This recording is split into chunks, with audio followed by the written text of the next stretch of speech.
Mon frère, ma sœur, que la grâce et que la gloire reviennent à celui qui était, à celui qui est et à celui qui sera, c'est-à-dire à notre Père céleste, à notre Dieu, qui nous veut toujours du bien. Tu sais, mon frère, ma sœur, Dieu cherche toujours à prendre de tes nouvelles. Dieu se renseigne au quotidien de ton état. Pas un jour ne passe, écoute-moi, pas un jour ne passe sans que le Père dans les cieux ne songe à toi, parce qu'il est à la fois dans les cieux et ici sur la terre. Il se soucie de toi comme personne ne pourrait le faire, à tel point qu'il connaît avec exactitude, écoute-moi, le nombre de cheveux que tu as sur la tête. C'est pourquoi, bien-aimé du Père, Papa Adonai te parle en ces moments. Papa Adonai s'adresse en toi en ces moments, comme un Père constant, comme un bon Père qui chérit ses enfants. Quelle que soit la faute que tu as commise, quels que soient les péchés que tu as commis, il est bon, il est amour pour accepter tes repentances. Il est bon, il est doux, il est plein de grâce pour t'accepter à nouveau dans ses bras. Alors, toi qui nous écoutes en ce moment, sache que le Père te parle, sache que le Père s'adresse à toi et qu'il a pour toi en ce moment un message important dont le thème est Tu es dans mon plan. Ce n'est pas moi qui te parle, mais c'est le Père qui te donne ce thème. Tu es dans mon plan. Toi frère, toi sœur, es dans le plan de Dieu, dans le plan de celui qui a créé les cieux et la terre, dans le plan de celui qui a tout accompli, dans le plan de celui qui a tout réalisé. Si en ces instants, tu crois que ta vie est un échec, si en ces moments, tu penses que tu as raté le but de ton existence, laisse-moi te dire que tu te trompes. Laisse-moi te dire qu'avec Papa Jéhovah, l'échec n'existe pas. Laisse-moi te dire qu'avec Papa Adonai, la chute et le terrassement par terre n'existent pas. Avec le Père, l'échec est un enseignement. Avec le Père, la chute est une occasion de se relever. Écoute-moi, Papa ne t'a pas amené dans ce monde pour ta destruction à toi. Non. Papa ne t'a pas conduit sur cette terre afin que tu y erres. Non.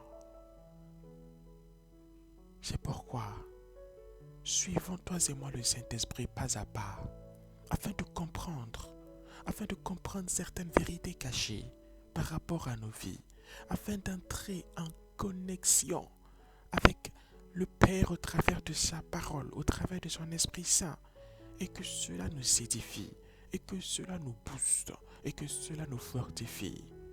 Bien-aimé du Père, si tu crois que tout ce que tu as réalisé jusqu'à présent n'est que zéro, laisse-moi te dire que tu te trompes. Si tu penses que tout ce que tu as mis en place jusqu'à présent n'est que futilité, écoute ce que le Père a prévu pour toi en ce moment. Toi qui crois que tout est fini, écoute ce que ton Créateur a comme message à te partager maintenant. Nous allons dans le livre de 1 Samuel au chapitre 16 et nous y lisons suivant la conduite du Saint-Esprit du verset 11 au verset 12.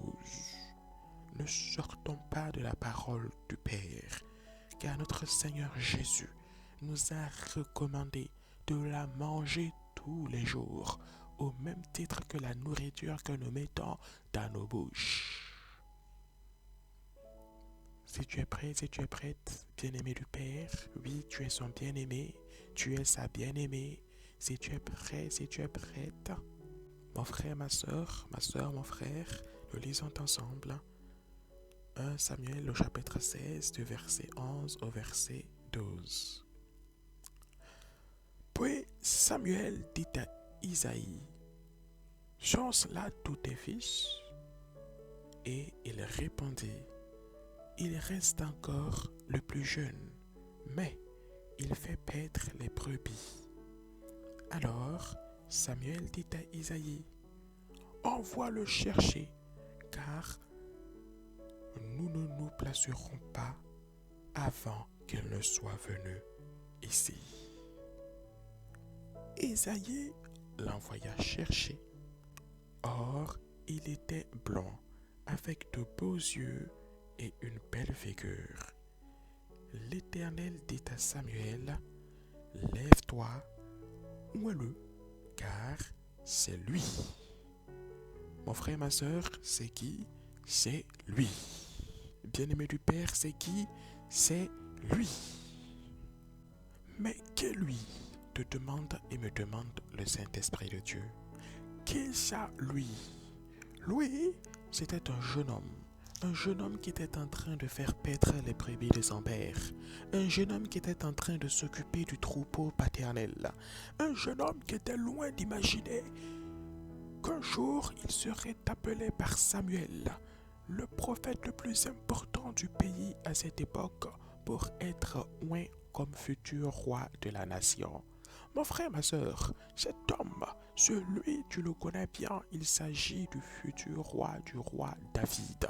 Futur roi avant qu'il ne soit oint, roi du moment où il a été oint, jusqu'au moment où il s'est assis sur le trône d'Israël et qu'il a cédé sa place à son fils Salomon. Le Père te parle ici. Lorsque Samuel est arrivé chez Isaïe, écoute-moi, il y a quelque chose de magnifique ici que le Saint-Esprit veut t'apprendre et m'apprendre. Il y a quelque chose de beau ici que le Saint-Esprit souhaite que nous saisissions. Écoute, écoute, mon frère, ma soeur. Lorsque Samuel est arrivé chez Isaïe, Samuel a demandé à Isaïe, mais écoute, Isaïe, l'Éternel a fait grâce à ta famille. Parce que Samuel ne savait pas qui dans la maison d'Isaïe allait être consacré futur roi. Samuel tendit à Isaïe, écoute, Isaïe, écoute, mon ami, Dieu a fait grâce à ta maison. L'Éternel a manifesté sa grâce à l'égard des tiens. De ta cour sortira le futur roi d'Israël. Présente-moi tes enfants, présente-moi tes fils, afin que le Seigneur me désigne parmi eux celui qui sera roi. Et Isaïe, écoute, mon frère, ma soeur, est allé chercher tous ses enfants parce que lorsque Samuel s'est présenté chez Isaïe, Isaïe ne savait pas la raison de la venue de Samuel. Non, tous les enfants d'Isaïe n'étaient pas à la maison ce jour-là. Isaïe avait appelé tous ses enfants, tous, sauf un. Bien-aimé du Père, écoute-moi très bien. Isaïe avait-il oublié le dernier de ses enfants, le Benjamin de la famille? Isaïe avait-il oublié qu'il avait un autre fils qui s'occupait des brebis, qui s'occupait de son propre troupeau, qui s'occupait du pâturage de son père? Le père aurait-il oublié ce fils fidèle, loyal et dévoué? Ou Isaïe pensait-il que David était seulement bon à garder les moutons? Écoute-moi, bien-aimé du Père. Lorsque Isaïe a fait venir tous ses enfants, lorsque Isaïe a fait venir tous ses fils, Samuel les a passés tous en revue. Et l'Éternel ne lui a point dit lequel d'entre eux serait roi. Il a fallu que Samuel insiste auprès de cet homme, Isaïe, en lui disant, mais il y a quelque chose ici qui cloche. Il y a quelque chose ici qui manque. Il y a un élément ici qui n'est pas à sa place. Où est-il? Il y a dans ce mur une brique principale qui n'est pas présente. Où est-elle? Où est la pierre principale de la muraille? Où est la pierre principale de la bâtisse? Où est la pierre principale de l'angle? Pierre sans laquelle la muraille ou la bâtisse ne pourrait tenir debout encore plus longtemps. Où est cette pierre que tu as rejeté Isaïe, mais qui en réalité se trouve être la principale de l'angle. Où est-elle? Et c'est alors qu'Isaïe est allé faire chercher son plus jeune fils du nom de David. Si Isaïe n'avait pas pensé à David, c'est parce que dans son cœur, et pas seulement dans son cœur, mais dans les cœurs de tous ses fils, personne ne voyait en David le potentiel d'un futur roi. Personne ne voyait en David la qualité, la capacité, la puissance, la force nécessaire pour diriger toute une nation. Et c'est là que l'Éternel Dieu intervient dans ta vie. Parce que mon frère, quel que soit ce que l'on pense de toi, quel que soit ce que tes collègues de service pensent de toi, quel que soit ce que les membres de ta famille pensent de toi, quel que soit ce que ton entourage pense de toi, quel que soit ce que la société pense de toi, c'est l'Éternel ton Père qui te prend et qui fait de toi, mon frère, un vaillant héros. C'est l'Éternel ton Père qui te prend, ma sœur, et qui fait de toi l'héroïne de ta génération. Les qualités pour diriger la nation n'allaient pas venir de David lui-même. La puissance nécessaire pour canaliser le peuple n'allait pas naître de manière automatique, de manière déraisonnée ou de manière disproportionnée dans la vie de David. Non, la source de la sagesse n'allait pas sortir de manière automatique de la vie de David. Non, mais le Père lui-même allait constituer la source de la sagesse dans la vie de David. Le Père lui-même allait constituer la force de David. Le Père lui-même allait donner à David toutes les qualités nécessaires, toute la force et la puissance nécessaires pour diriger le royaume, le pays, la nation d'Israël. C'est pourquoi le Père t'interpelle en ces instants. Arrête de regarder à toi-même. Arrête de regarder à ce que les autres disent à ton égard. Mais regarde à ce que le Père a fixé comme plan dans ta vie avant même de t'avoir amené sur cette terre. Arrête de t'inquiéter sur des choses qui sont au-delà de ce que tu peux contrôler, qui sont au-delà de ce que tu peux diriger, au-delà de ce que tu peux, de ta propre volonté, manier. Mais laisse le Père te remplir de toutes ses qualités. Laisse le Père te remplir de toute cette force. Laisse le Père te remplir de toute cette puissance. Laisse le Père te remplir de la puissance et de l'onction de royauté. Car tu es son oint. Mon frère, ma soeur, tu es son oint depuis la croix, depuis que Christ a versé son sang à Golgotha, afin que tu sois sauvé en l'acceptant comme Seigneur et Sauveur de ta vie. Tu es le choisi du Père. Tu es le choix de Dieu. Tu es son choix. Tu es celui qu'il a choisi pour être oint. Alors, arrête de te soucier et laisse-le te conduire, tout comme lorsqu'il a conduit David. Car après l'onction, David ne s'est pas directement assis sur le trône d'Israël. Écoute bien, mon frère, ma soeur, quand tu lis toute l'histoire par la grâce du Père et que tu te laisses conduire par le Saint-Esprit, tu comprendras qu'avant de s'asseoir sur le trône d'Israël, David a passé une période de stage.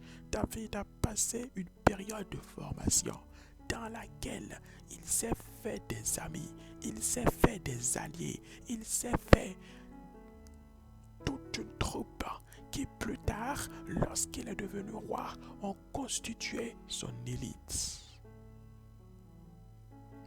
qui plus tard, lorsqu'il s'est assis sur le trône d'Israël, des années après l'onction que Samuel a appliquée sur lui, a constitué son élite. Oui, car tous les ministres autour de David, tous les hommes, tous les puissants, ces généraux, ces soldats émérites, ces ministres, toutes ces personnes, David les a connus au cours de son aventure qu'il a conduit de la maison de son père au siège du trône d'Israël. Pendant tout ce temps, Dieu a formé son serviteur. Pendant tout ce temps, Dieu a enseigné son serviteur. Il lui a appris à devenir le bon roi qu'il attendait de lui. Il a appris à cet homme à avoir toute la puissance et les qualités nécessaires. Depuis Goliath, qu'il a terrassé pour davantage affermir l'autorité de son serviteur, en passant par toutes les circonstances dans lesquelles il a protégé son serviteur, jusqu'à la bataille où l'ennemi de David, Saül, a été tué d'une manière foudroyante. Lui et tous ceux qui étaient avec lui, et tous ces gens-là donc qui étaient contre David. Les choses ont été totalement organisées par l'amour du Père pour son serviteur, de sorte à ce que ce dernier, en s'asseyant sur le trône d'Israël, ait toutes les qualités nécessaires, tous les talents nécessaires, toutes les personnes autour de lui nécessaires pour diriger au mieux le peuple. Est-ce que tu réalises ces réalités, mon frère, ma sœur? Est-ce que tu comprends ces vérités, bien-aimé du Père? Alors, sèche tes larmes, arrête de pleurer, sèche tes larmes, arrête de te lamenter. Dès à présent, laisse l'Esprit de Dieu te conduire. Dès à présent, laisse l'Esprit Saint te mener, laisse l'Esprit Saint te diriger. Dès à présent, arrête de trop calculer, arrête de vouloir trop prévoir et anticiper, mais laisse le Saint-Esprit de Dieu t'éclairer et te guider au travers de chaque instant de ta vie et dans la parole de vie qui est la Sainte Bible. C'est ainsi que le Saint-Esprit va malaxer ton cœur. C'est ainsi que le Saint-Esprit va travailler la douceur de ton cœur. Car le roi David avait un cœur selon la volonté de Dieu. Le roi David avait un cœur que Dieu aimait, à tel point que David sera le roi selon le cœur de Dieu lui-même. Laisse le Saint-Esprit adoucir ton cœur. Laisse le Saint-Esprit tailler ton cœur dans toutes les proportions nécessaires pour donner gloire à Dieu, afin que ton cœur soit comparable à celui de David. Oui, car le cœur de David ne s'est pas réjoui lorsqu'il a appris que son ennemi Saül a été mis à mort. Mais le cœur de David a pleuré la mort de Saül, son ennemi. Le cœur de David s'est lamenté, s'est apitoyé sur le sort funeste de son ennemi Saül. Et c'est ce cœur-là que Dieu a aimé. C'est ce cœur-là qui a touché le Père. C'est ce cœur-là que le Père a gardé toujours en mémoire.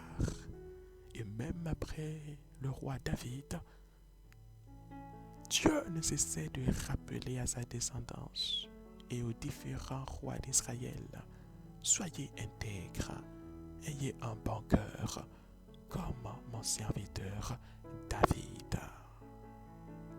Car David faisait partie des plans de Dieu. Car David faisait partie des plans du Père. Toi aussi, ne l'ignore pas et ne l'oublie pas. Le Père est avec toi. Le Père est en toi. Comme David qui était en train de garder le troupeau de son père et qui a été appelé: David, viens, ton père Isaïe t'appelle. Et qu'il est allé vers son père sans savoir ce qu'il attendait. Sache que le Père a des projets magnifiques pour toi. Où que tu te trouves maintenant sur cette terre, Dieu te voit, Dieu connaît ta situation et il ne manquera pas d'accomplir ce qu'il a prévu dans ta vie. Alors ne t'attriste plus. Alors sèche tes larmes. Commence à rendre grâce à ce Père merveilleux qui t'a créé pour des projets de bonheur, pour des projets de vie, pour des projets de succès, et non de malheur, et non de tristesse, et non de mort. Commence à te réjouir. Commence à rendre grâce à ce Père magnifique qui a osé envoyer son Fils, qui n'a pas hésité à ce que celui-ci soit sacrifié en donnant sa propre vie pour te racheter afin qu'il puisse t'appeler mon enfant et que tu puisses l'appeler mon papa, que tu puisses l'appeler mon papa chéri, mon papa d'amour, mon papa bien-aimé, mon papa que j'aime, mon papa qui n'a pas son pareil, mon papa chou, mon papa de mon cœur. Oui, afin que tu puisses avoir avec lui une relation intime qui va simplement au-delà de la relation simple entre créateur et créature pour rentrer dans la complexité magnifique de la relation qui existe entre père et fils, entre père et fille, entre père et enfant.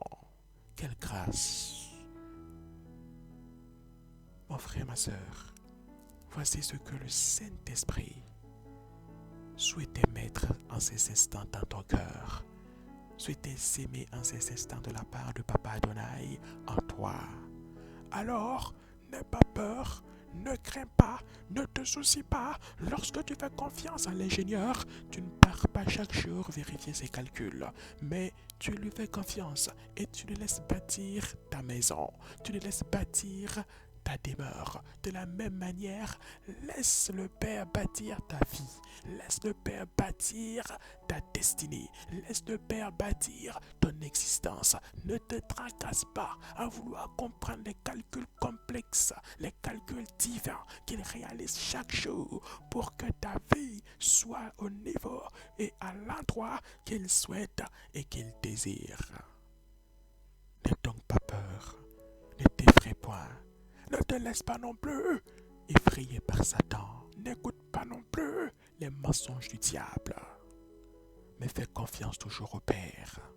Fais confiance toujours à Papa Adonai.